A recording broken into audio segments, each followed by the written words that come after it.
Welcome back to Feature Fanatics, and today is a very special time of the year because we're talking about the Oscar nominations, which were just announced, and today we're joined by Lucas Pellizzaro to recap and share our thoughts. Lucas, how are you today? Very well. Thank you for having me. I'm very excited to talk through. I think this year there was a lot of talking and a lot of unexpected things happen with the Yeah. nominations. So I think it would be very exciting. So, as a first timer on the show, could you first start by introducing yourself and what you do on your page now? Oh yeah, of course, of course. So my name is Lucas Pelizzato. I'm from originally from Brazil, but I live in London, UK. I'm a director, so I work with films and short films and commercials and things like that. But on social media, I create mostly top 10 movies, top 10 list of movies. So we talk about all sorts of things, and it's just a fun way that I found to start conversation with people about films, which is something I always love to do. And it just Yeah. became a very fun community of people that just like there's no perfect top 10 list, so it's always fun to see what people think and the conversations that it sparks. Yeah, it's always fun for that reason whenever I post on mine and any of my like top lists to see where other people agree or are surprised the most. So I'm really glad that we managed to get you on for this. So I'd like to start by first diving into the certain uh, above the line categories and Yeah. then talking more about our general snubs and surprises. Hmm. So, first of all, Best Supporting Actor, we had Sterling K. Brown for American Fiction, Robert De Niro for Killers of the Flower Moon, Robert Downey Jr. for Oppenheimer, Ryan Gosling for Barbie, a lot of R names, Yeah. and Mark Ruffalo for Poor Things. So, overall thoughts. Um, I think I think they're over deserving. Uh, I feel like Ryan Gosling may it's hard to say because is I feel like it's something where like it is deserving, but given I feel like supporting actor is sometimes can be overlooked so often. I think if you look at some other films, this year in particular, I was very surprised that Iron Claw didn't get any nominations because it was a movie that I loved so much, especially like in the supporting roles. I expected to at least see one of them. But I mean, I just love to see Robert Downey Jr. there. I love to see Mark Ruffalo, De Yeah. Niro. Uh, yeah, that's that's my opinion. Yeah, I don't think any of us were like surprised not to see the Iron Claw on here, but given that it was one of my favorites of the year, I think in a perfect world, honestly, Holt McCallany was so good that that would Yeah, have been like a dream nomination. yeah, Um, I will say a really painful snub in this category though is Charles Melton for May uh, December. I yeah, thought he was so good. And it's like you don't go in expecting him to be the highlight over Natalie Portman and Julianne Moore. And I thought he yeah, just killed it. So yeah, that was, I think, my most painful acting stuff of the whole ceremony, to be honest. yeah. I feel like it's often what I like to see in like best supporting actors is when you come into a movie and usually you know who your protagonists are, like who your main people Uh, are, but it's those secondary characters that just shine through. That like with so little screen time, they still manage to kind of engage or like have their own arc and that beautiful thing of like the full development, even without as much screen time as a protagonist or at least contribute to the protagonist as much as possible. And so, like for me, that's what like a good supporting cast is. Yeah, yeah, honestly, I could have easily put Charles Melton over Gosling and De Niro, probably. I also thought maybe we would get both of the Poor Things guys here, like Mark Ruffalo and Willem Dafoe. But that's if they were true. gonna go for one, I'm glad that it was Ruffalo because I know Dafoe only got into the SAG. So if it's one, I am glad that it's Mark Ruffalo because he's just so delightful. And if I do think, given the Golden Globes results and the critics' choice, I think honestly, Robert Downey Jr. has this one in the bag. But had it been the other way around and like Mark Ruffalo had a chance, I would have been happy either way because they're both so delightful in those Yeah, films.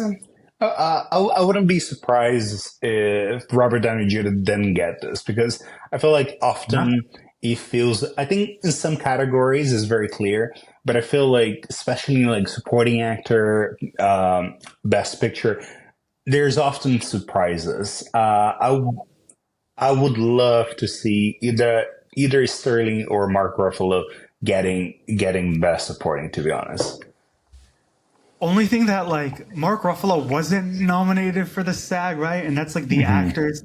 As much that's as true. Ruffalo is low key my dream choice here, but Downey is so good, and he's Robert Downey Jr., Just so I can't root against him. Like he's still deserving.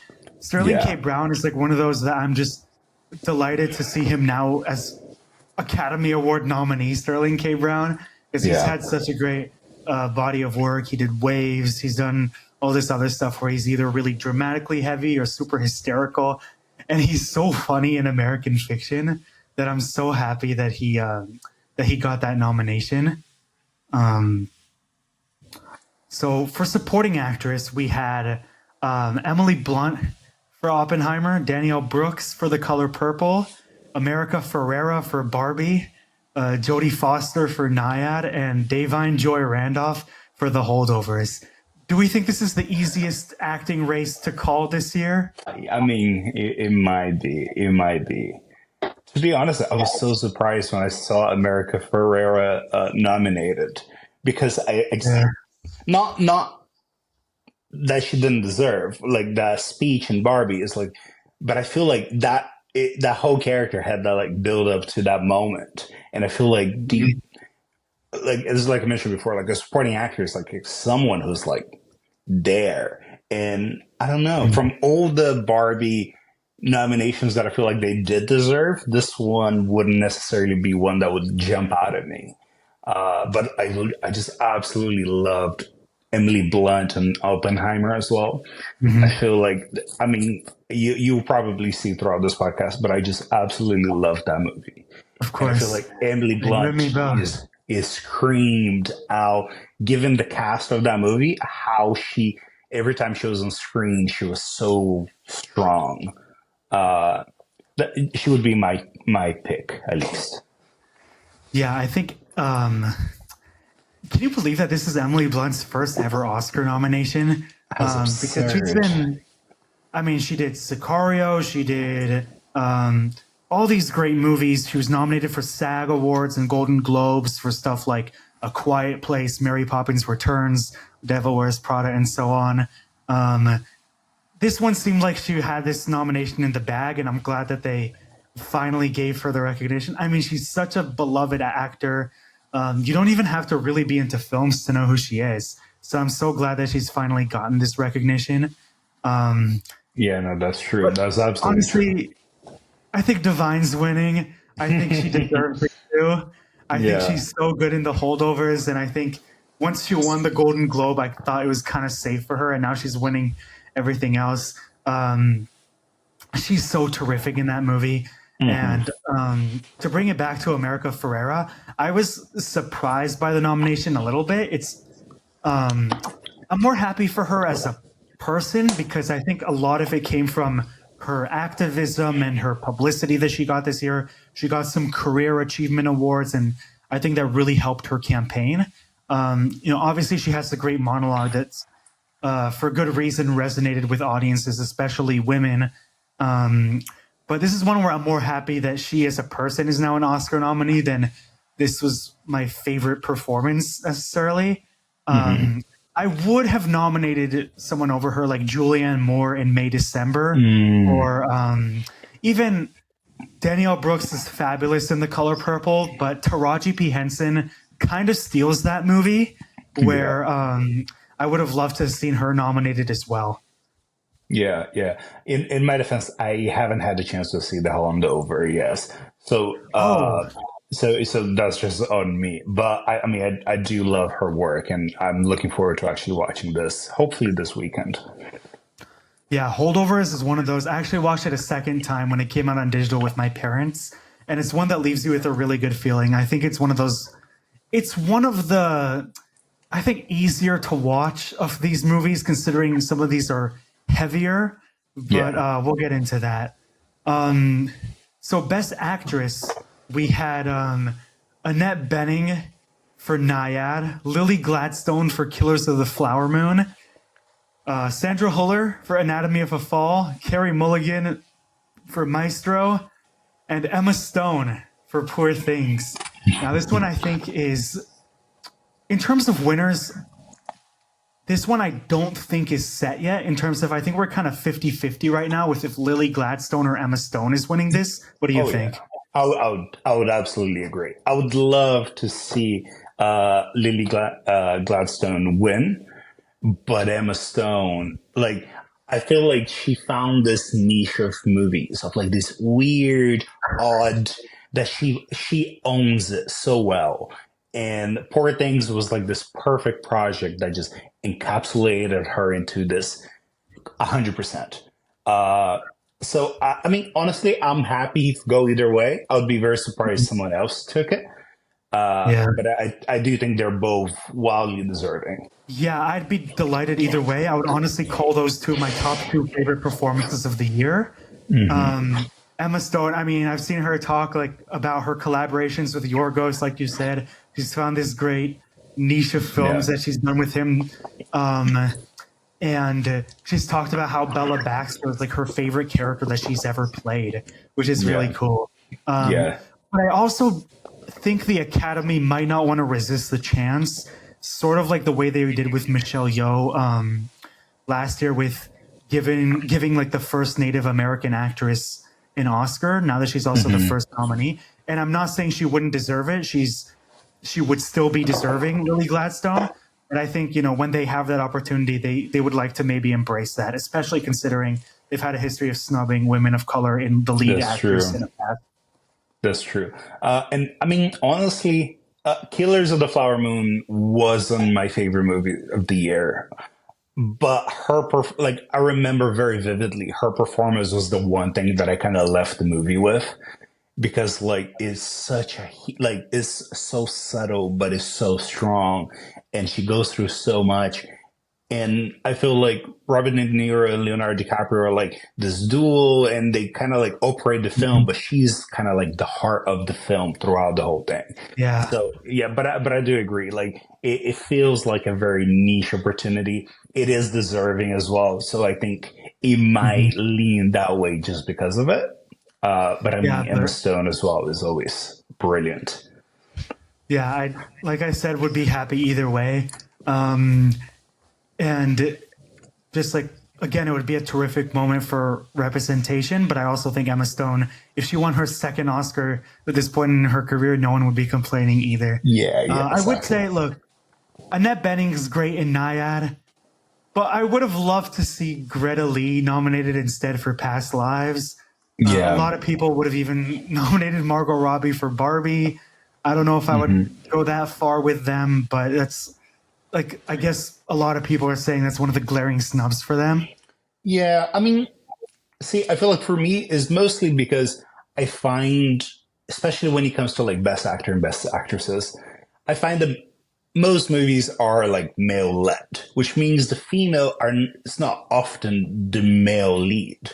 What I find about Barbie is like it's a very female led movie. So like Yeah, the Margot Robbie and Barbie, it is the protagonist. It is the whole storyline. It is a very well told film. I don't think it deserves all the nominations, but I do think it is like I do feel like Margot Robbie has like done her dues. She does incredible yeah, performances, and I feel like this is up there. I feel like the movie had yeah, potential. I don't know who that I would swap with. Saying that, like I yeah, don't know who fair. I would take it out of this list and put her instead. But I was very surprised of like not seeing her in this list. Yeah, Greta Lee was a snub that I like prepared myself for, but Margot Robbie um, was like she got into all of the precursors, so I think a lot of people were surprised with that. But I also think Annette Bening might have done a good job of campaigning, like with like doing all the Hollywood Reporter roundtables and stuff, and Yeah, just it was a very physically committed role. And I think her also having never won but being so respected probably gave. Look, let's be honest. Annette Bening has a lot of friends in the industry. who Yeah. must have wanted to vote for her and give her that chance again. Again, she was great, and I'm not going to argue with whether or not she gave a good enough performance, but just, would have nominated maybe one or two before her. That's true. That's true. Yeah. So for Best Actor, we got Bradley Cooper for Maestro, Coleman Domingo for Rustin, Paul Giamatti for The Holdovers, Cillian Murphy for Oppenheimer, and Jeffrey Wright for American Fiction. Gotta say, no complaints with this one. I'm actually really delighted with this lineup. What do you think? Yeah, I mean, honestly, I love every single one of these. It's like I didn't see the holdover, but I mean, Paul is just incredible. Like the little bit of that I saw from the trailer and some of the clips that I've seen online, there is just something so unique there that I love it. And I mean, I love Cillian Murphy, and I was just so over the moon when I saw Oppenheimer. I mean, Bradley Cooper, once again, he has this.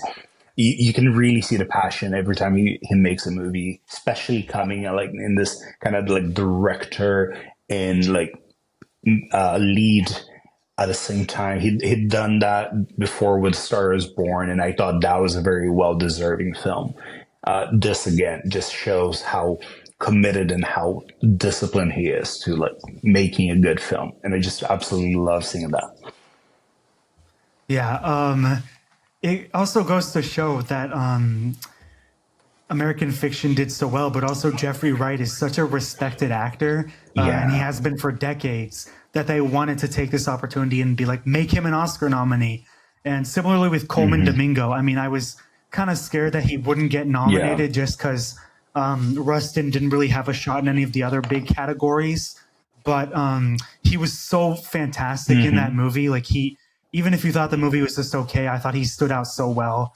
And again, he's led a really interesting career where he's done some Oscar nominated or winning movies like Selma and Ma Rainey's Black Bottom, and won an Emmy for Euphoria and all that. I think he's also a really respected figure right now who's risen in the last couple of years, and they wanted to seize that chance to nominate him, and deservedly so.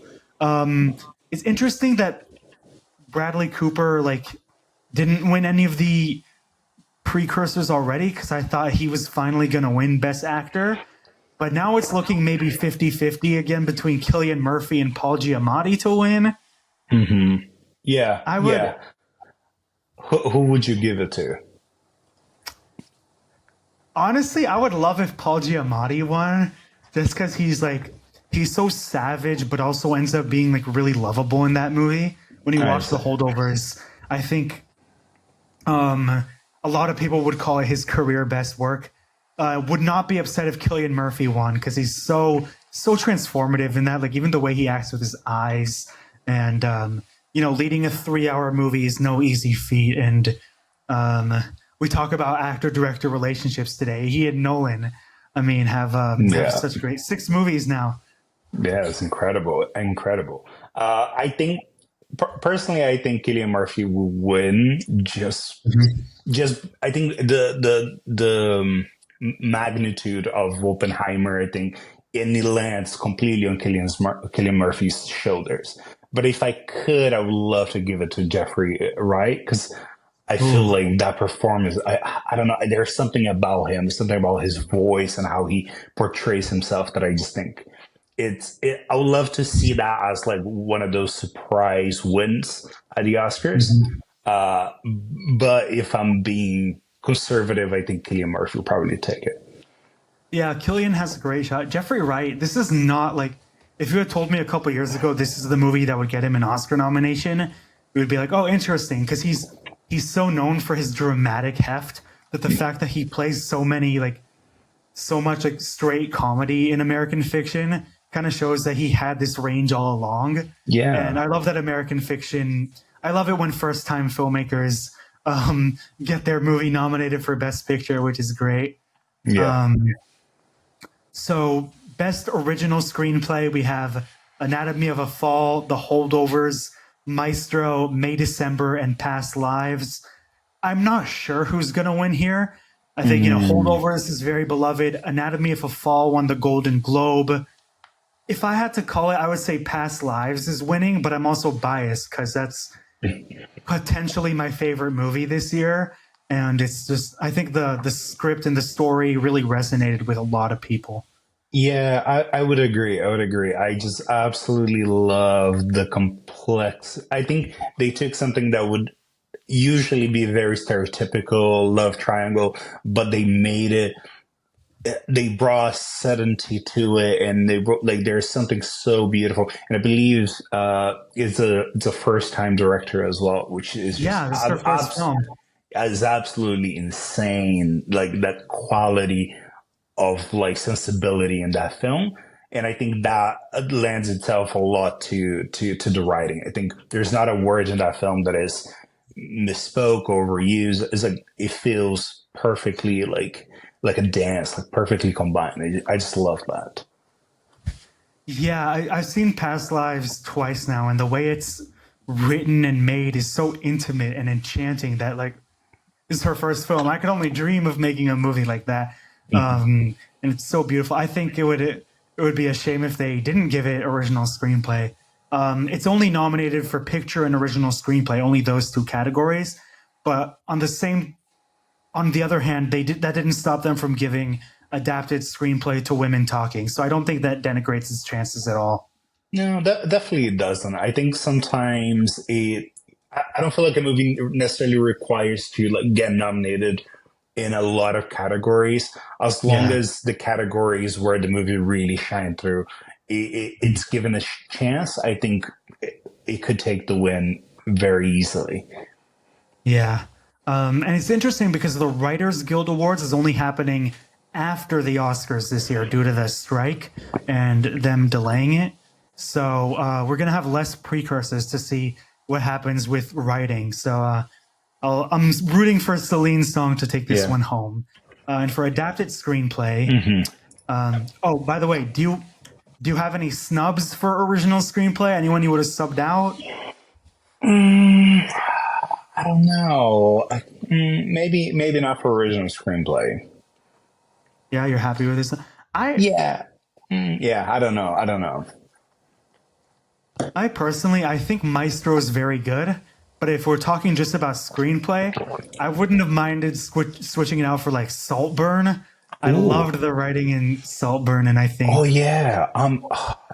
Honestly, another film that I was like, after I saw that film, I was just like, it took me a little while to process. And then when I saw these nominations, I was like, not a single nomination.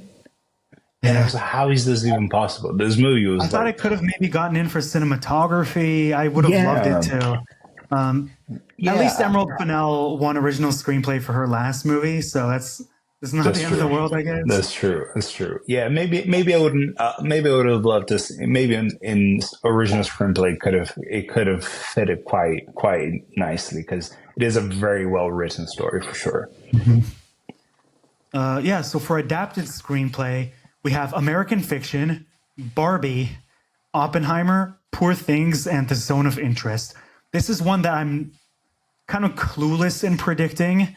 I think Zone of Interest probably won't win screenplay, but any of the others has a reasonable claim at this category.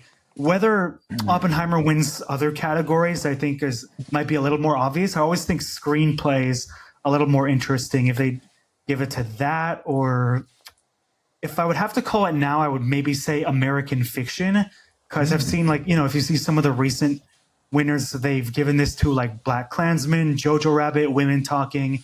They like to award films with social themes, and American Hmm. Fiction resonated so much for its satire.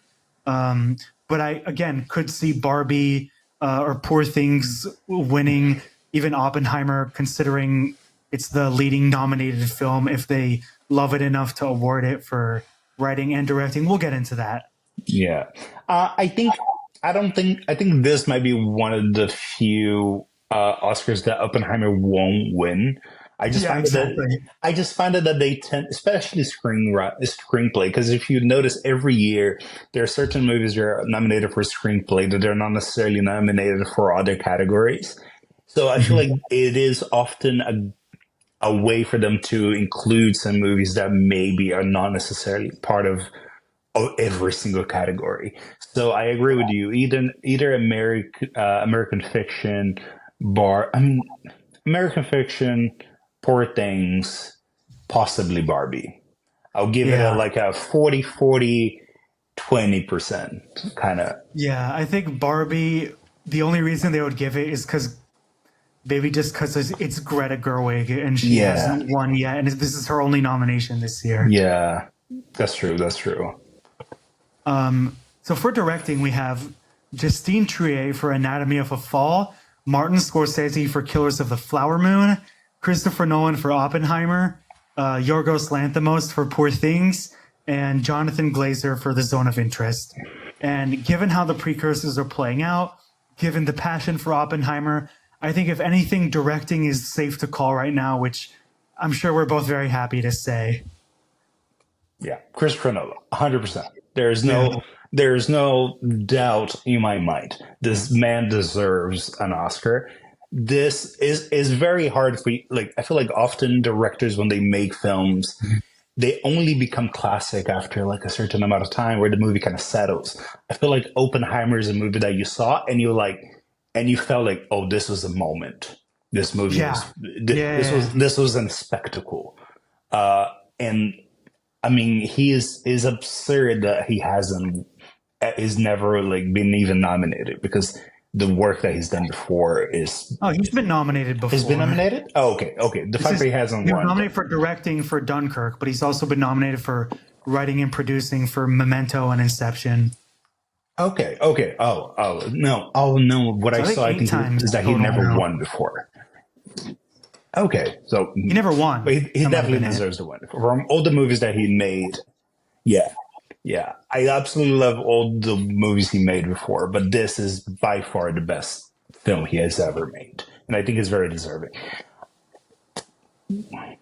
Yeah, I think like Christopher Nolan is like my favorite director, and when it comes to favorites, it could be contested, but in terms of just best directed and the feat that he came up with, like Oppenheimer just might be one of the best directed movies I've seen in my life, That's and I true. think this is like um this is like such a moment where they're like, okay, Nolan, we love you, and here's your time. I think it's proven that I've seen also, we've seen the way actors talk about him, we've seen the way he's regarded in the industry, and I think Oppenheimer was so culturally powerful with audiences, with filmmakers, with the critics that they're gonna want to give it to Nolan. It's long overdue, and whether Best Picture sometimes is an underdog, but I think directing, they're gonna recognize just the spectacle of Oppenheimer and the craft that he brought to it. I think this is his moment. Although I will say, any other year, I think Yorgos could have easily won this for Poor Things, if not for Yeah, this movie. that's true. That's true. But I often think that like I do agree with you, and I love his style. I love how he embraced the weirdness and the oddness, and so much of what he does. I is things that I would love to see more in films, but I just find it hard to like see that shining through to win. I can clearly see why that gets nominated, and but I think it's something that like not is not for everyone, and that Yeah, true. can often kind of like fall flat a little bit. I'm always saying it because of the Shape of Water's popularity. That I'm That's glad that true. Poor Things was embraced in these top categories in the same way. Hmm. Not to mention, I think Yorgos Lanthimos was already so respected. Like he was the favorite was nominated 10 times. Now Poor Things 11. I love that he embraced the weird and everyone embraced the weird with him. I'm not saying I would recommend Poor Things to my family, but I love that after Oppenheimer, Poor Things was the one that's the next most nominated. I completely agree. Completely agree.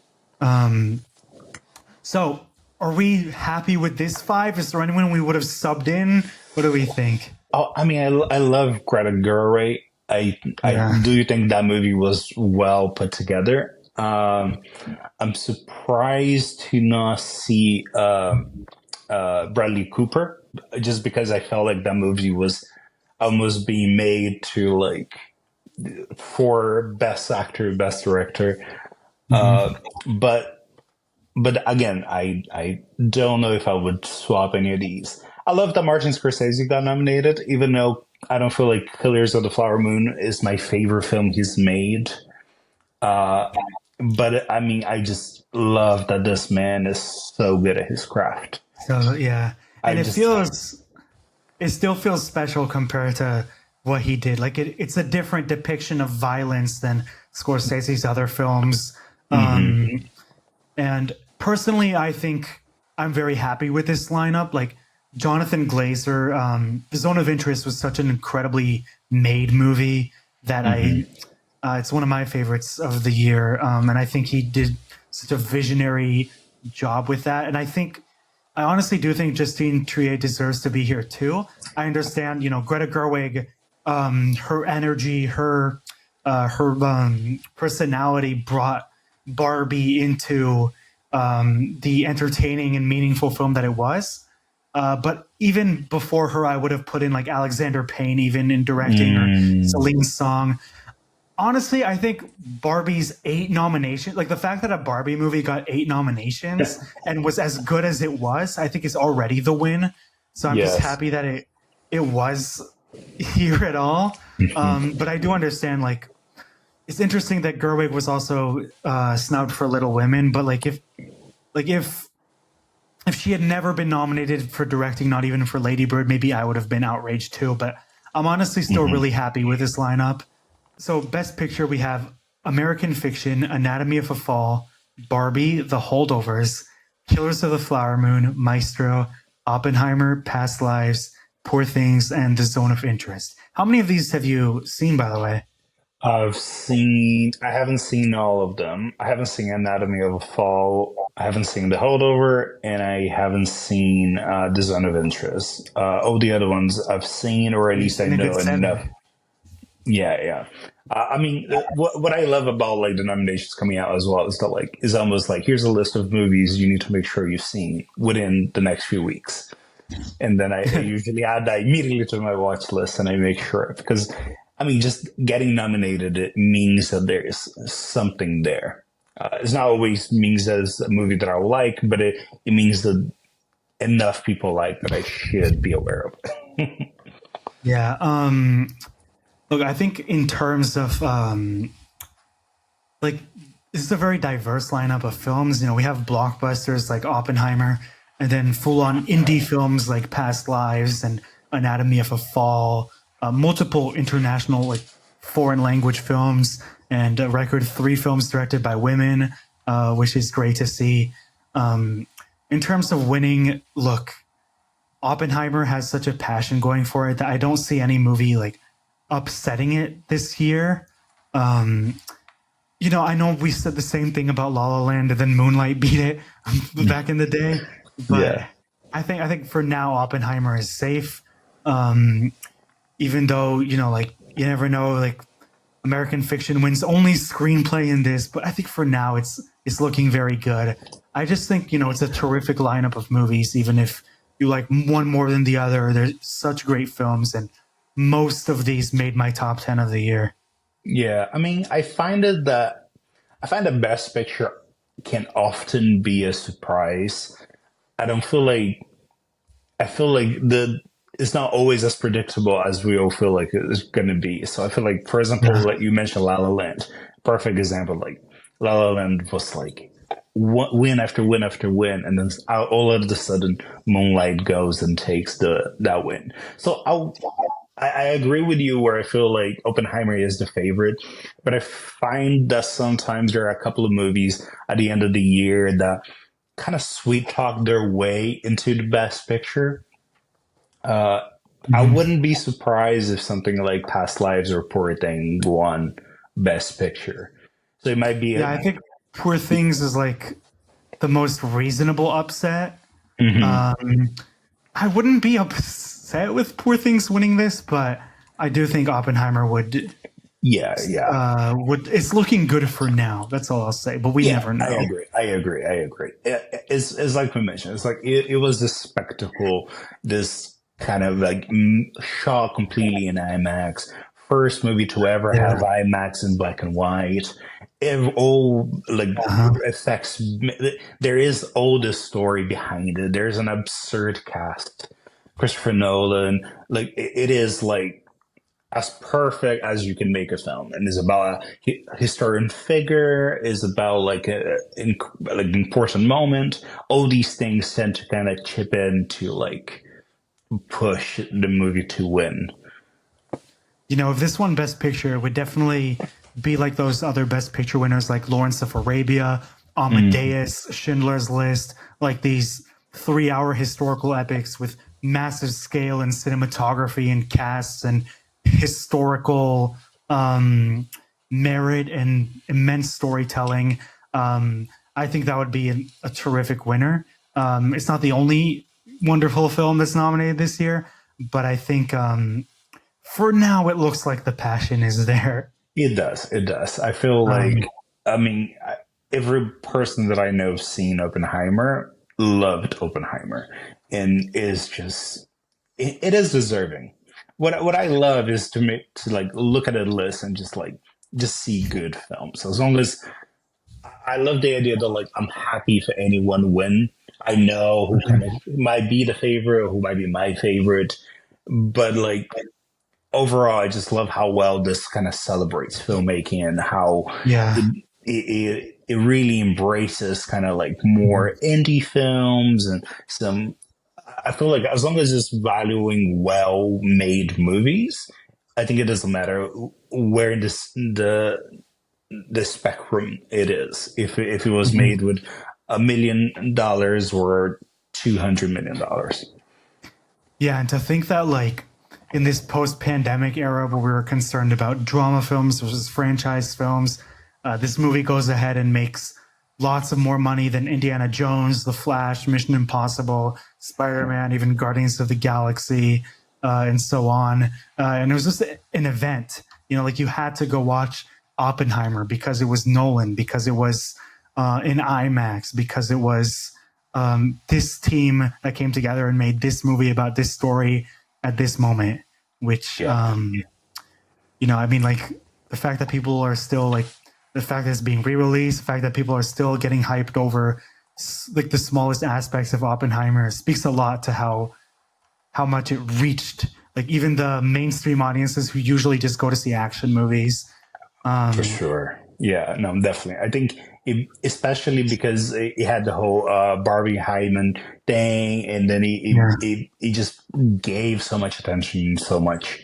Uh, it was a moment within the year for sure. You can't recap the year without talking about not saying Barbie Oppenheimer. and Oppenheimer. Sure. Um, in terms of any like pleasant surprises in other categories, do you have any? Because I was very delighted to see the creator get into sound and visual effects, and then Hmm. Mission Impossible getting into both of those categories, which was sort of like a dark horse wish list for me, but I didn't think that they would. And now they've actually never nominated a Mission Impossible movie in any category before, so that's really great to see. Yeah. And it was maybe my favorite like purely action movie this year, so I loved seeing it getting into those. Yeah, I mean, it is very surprising. I feel like, even though I do feel like the work that Tom Cruise does with Mission Impossible is absolutely incredible.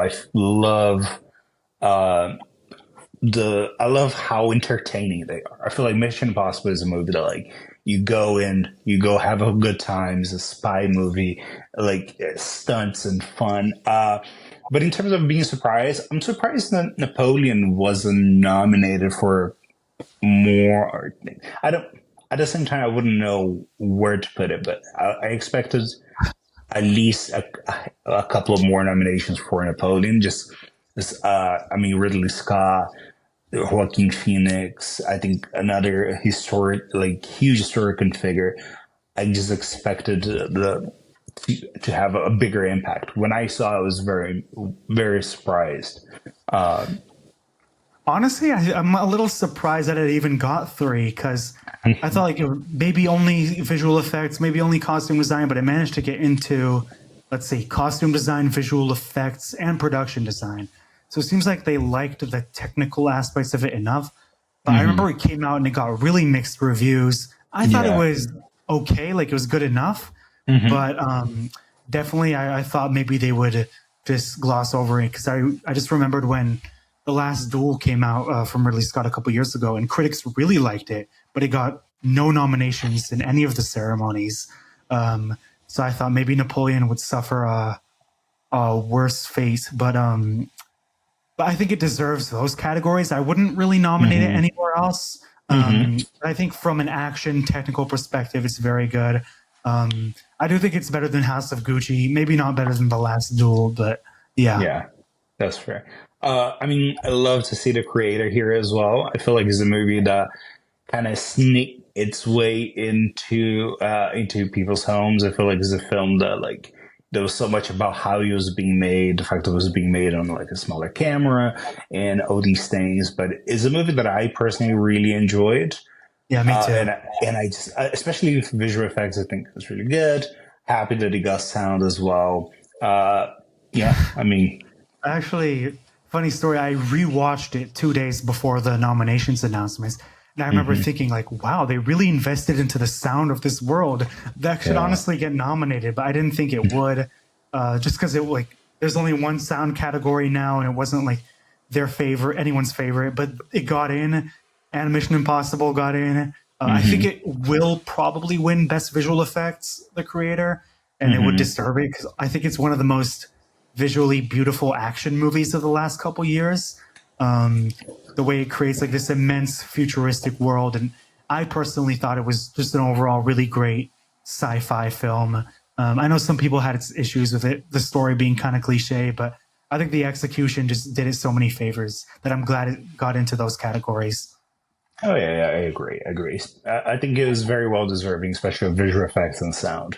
I think given given how they made the movie, the fact that the scale that they may managed to make you feel, you believed in the world, Absolutely. and all those things. I think all due to like visual effects. And I love when movies do that. You could feel in the creator like how this scale stretches like the entire planet because of how it made you feel. And that Hmm. was really cool. My one surprise though is Indiana Jones getting in for original score. Proof that they just love nominating John Williams again and again. Yeah. Um, because look, I liked Indiana Jones more than some people, but I wouldn't have nominated it for his score. I think it was more of just they love John Williams and they're familiar with the franchise, so they wanted to give him one last send off. They also nominated him in this category for The Rise of Skywalker, which, obviously they weren't like huge on besides the technical aspects either. So I think it was more of like they knew it was going to be the final indie movie and they knew that he's contributed so much to this franchise. But I do think movies like Past Lives and even Mission Impossible and Spider-Verse had much better scores that could have taken this spot.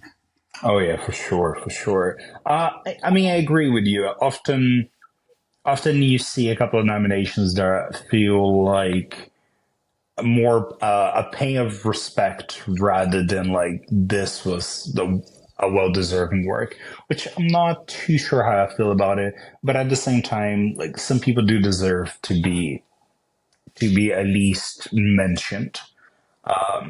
But at the same time, when it feels like it's taken away from someone who did kind of perform on that year, it can be a very surprising kind of thing to see it. Like I definitely did not expect to see Indiana Jones in an Oscar And nomination. then And then my last real snub here, my last big snub, is for best animated feature. I would have, first of all, very delighted that Nimona got in Hmm. because I really liked Elemental, and of course, Spider Verse is my favorite animated movie of the year.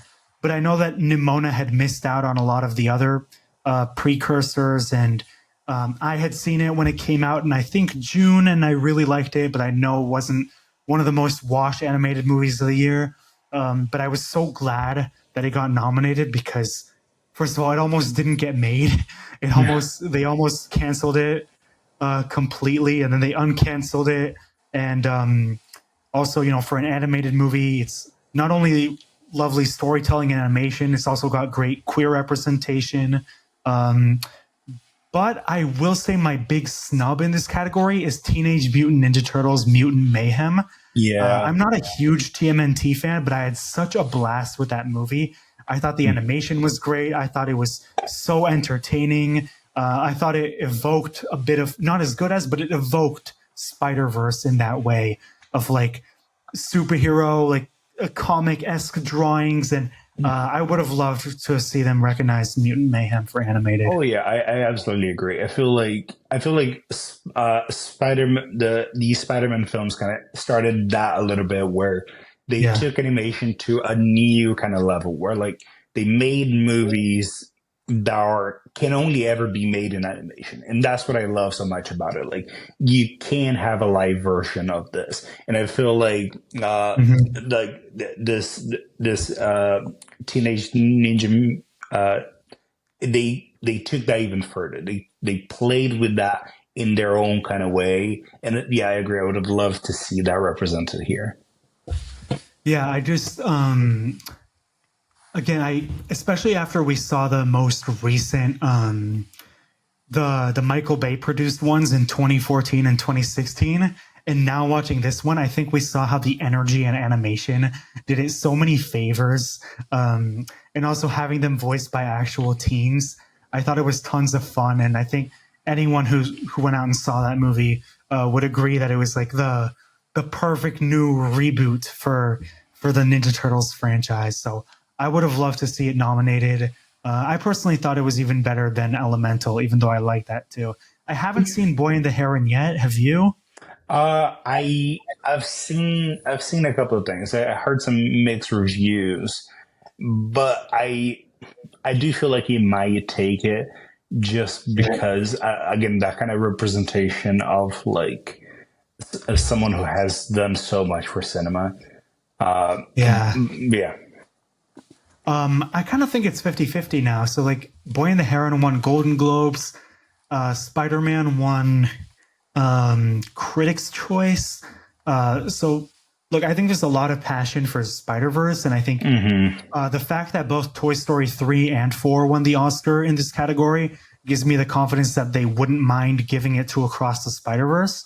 Yeah. So Miyazaki has won before for Spirited Away. But I think I'm split, because I think they would equally feel like Miyazaki deserves a second Oscar as to the Spider-Verse franchise deserves a second Oscar. So I could see it going 50-50 right now. Yeah. I mean, personally, Spider-Verse was, for me, it was just such a I agree. beautiful, perfect movie.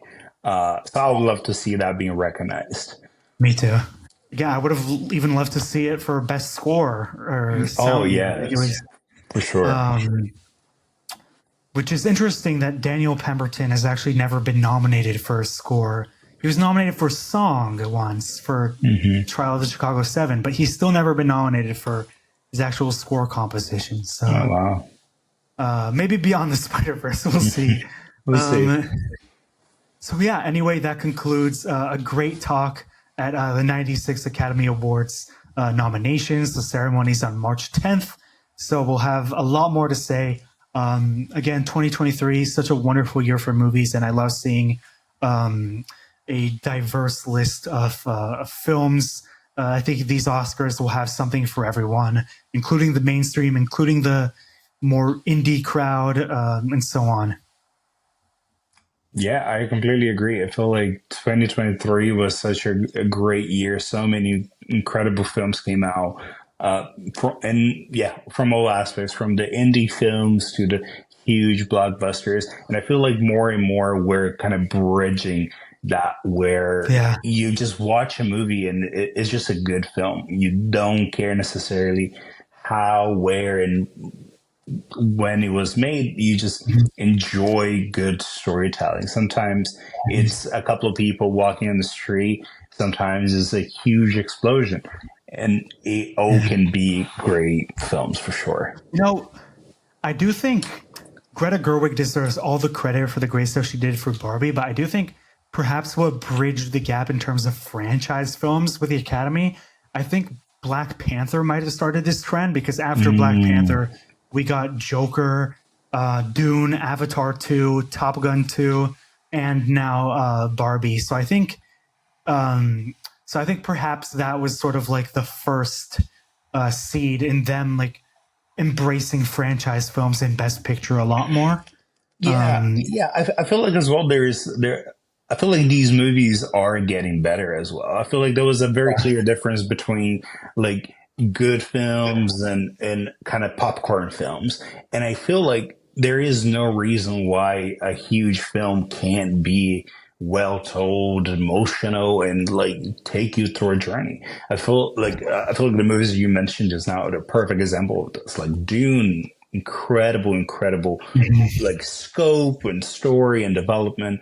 Barbie, I mean, a movie about a doll managed to make this much impact. I think it goes to show that like there is no shortage of good stories as long as you have the right filmmakers, as long as studios and producers are willing to bet on the right people to make these projects. You can make a Marvel movie, Oscar worthy movie, and I think that's what we've been seeing more and more, and I love to continue seeing those things.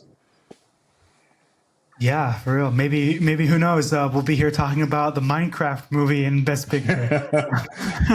I would Uh, absolutely love to see we'll see. that. We'll see. So to wrap up, Lucas, where can people find you on social media?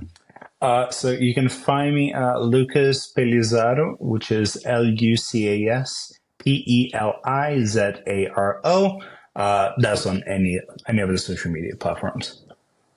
All right. Thank you so much again for this great discussion. And thank you guys for watching. All right, thank you for having me. Great pleasure.